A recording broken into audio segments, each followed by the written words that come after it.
27 नवंबर 2024 का ये वो दिन था जब अमेरिकी राष्ट्रपति जो बाइडन हिजबुल्लाह और इजराइल के बीच युद्ध विराम का ऐलान करते हैं। हालांकि उस वक्त बाइडन ने युद्ध विराम समझौते पर कहा था कि इजरायली फौज 60 दिन के भीतर दक्षिणी लेबनान से बाहर निकल जाएगी और लितानी नदी से हिजबुल्लाह पीछे हटेगा और उसकी जगह लेबनानी सेना लेगी।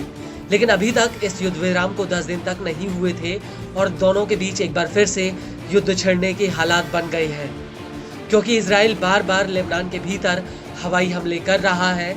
इजराइल का कहना है कि वो रोकथाम के उपायों के तहत हिजबुल्लाह के हथियारों की आवाजाही को निशाना बना रहा है, जिनसे इजराइल के ऊपर हमला होने वाला है।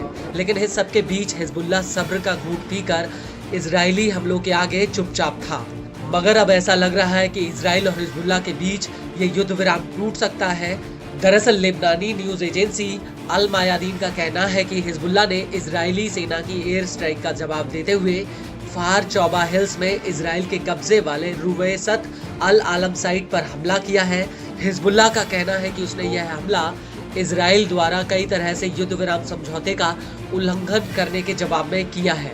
हिजबुल्लाह का आरोप है कि इजराइल ने 27 नवंबर 2024 के बाद से दर्जनों बार युद्ध विराम का उल्लंघन किया। आईडीएफ नागरिकों के ऊपर फायरिंग और लेबनान के अलग अलग इलाकों में हवाई हमले कर रही है, जिसकी वजह से आम लोगों की मौतें हो रही हैं। इजराइल के लड़ाकू जेट्स लगातार लेबनान के हवाई क्षेत्र में घुसपैठ कर रहे हैं। हिजबुल्लाह का ये भी कहना है कि उसका ये हमला शुरुआती रक्षात्मक और चेतावनी की प्रतिक्रिया है और अगर आईडीएफ ने अपने हमले बंद नहीं किए तो उसका अंजाम बेहद ही बुरा होगा। अल मायादीन के मुताबिक आईडीएफ के जेट्स ने लेबनान के हारिस ज़िबा, वादी गाजा, अल खराबेह, अल खियम, रशाया अल फुकर, येरोन और शीबा कस्बे के बाहरी इलाकों पर हवाई हमले किए हैं और इन हमलों में 10 लोगों की जान चली गई। लेबनानी मीडिया के मुताबिक तलूसा में 4 लोगों की जान चली गई जबकि एक घायल हुआ है। वहीं दक्षिणी लेबनान के हारिस में 5 लोगों की मौत हो गई जबकि 2 लोग घायल हुए हैं। और इन हमलों से पहले आईडीएफ ने बेका वैली के अलावा दक्षिणी लेबनान के कई गांवों पर हवाई हमले किए थे।